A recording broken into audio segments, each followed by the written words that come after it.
Bienvenue au hameau des Patis.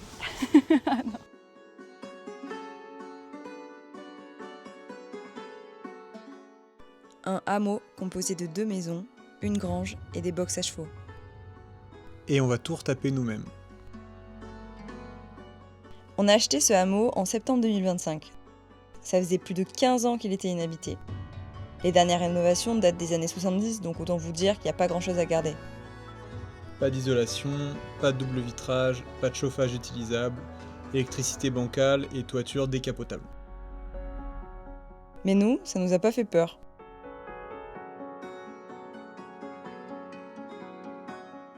Ça faisait plus de 5 ans qu'on était à Paris et on n'en pouvait plus.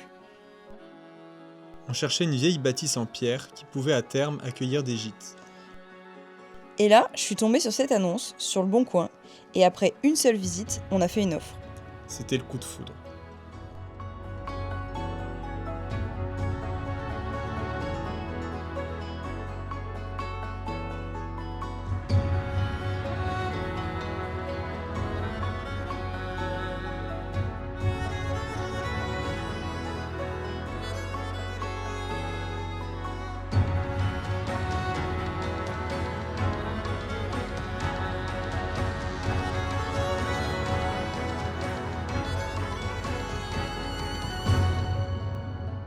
Aujourd'hui, ça fait 8 mois qu'on habite ici.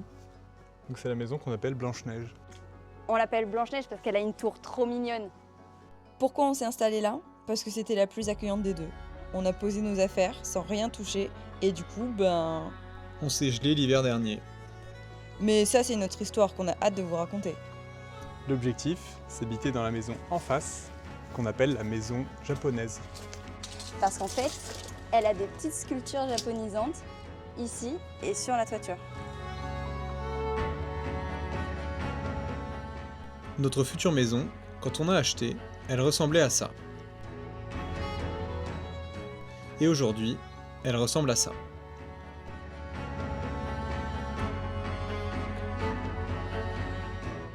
C'est le premier truc qu'on a fait en arrivant, tout détruire. Évidemment, rien n'était à garder, électricité, plomberie, plancher, tout était pourri. On a donc tout enlevé pour repartir sur des bonnes bases. Si on doit retenir quelque chose de cette étape, casser c'est marrant, évacuer c'est horrible.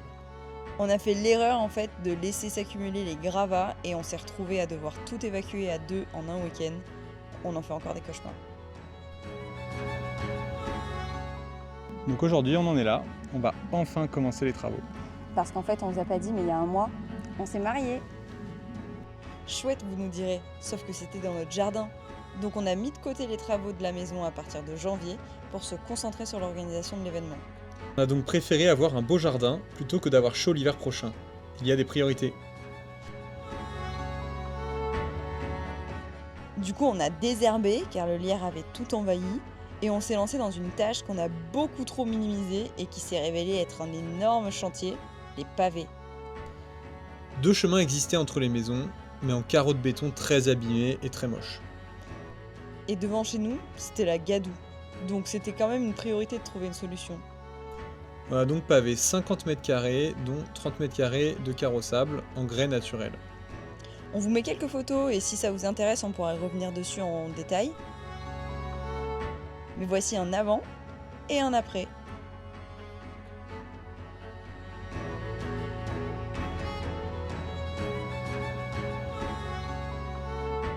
Donc maintenant, l'objectif est clair, avancer le plus rapidement possible sur notre future maison pour pouvoir y emménager. Et on va commencer par la toiture. La couverture a plus de 80 ans, il faut donc la remplacer intégralement. On veut aussi créer 2 lucarnes traditionnelles pour gagner de la lumière dans les anciennes combles qu'on va aménager. On vous précise, la toiture sera faite par des artisans. En attendant de pouvoir lancer la toiture, nous, on va avancer sur l'intérieur. Donc là, dans les prochaines étapes de l'intérieur, on va ouvrir l'espace entre la future cuisine et le futur salon.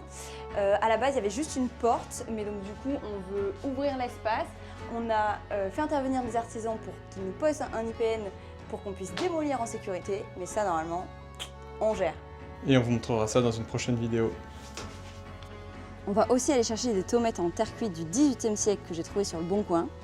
Et ça va être une sacrée expédition parce qu'il va falloir aller en Bourgogne avec des camions qu'on a loués, et ça va prendre 2 heures de route et il y a plus de 3 tonnes à charger. Il faudra aussi qu'on trouve des fenêtres, qu'on fasse tous les réseaux d'électricité, de plomberie, qu'on construise des planchers, etc.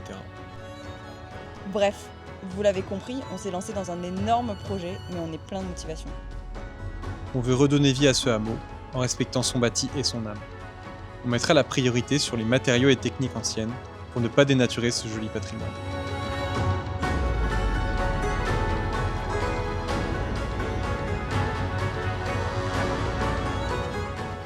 Donc on a hâte de vous montrer tout ça Donc abonnez-vous.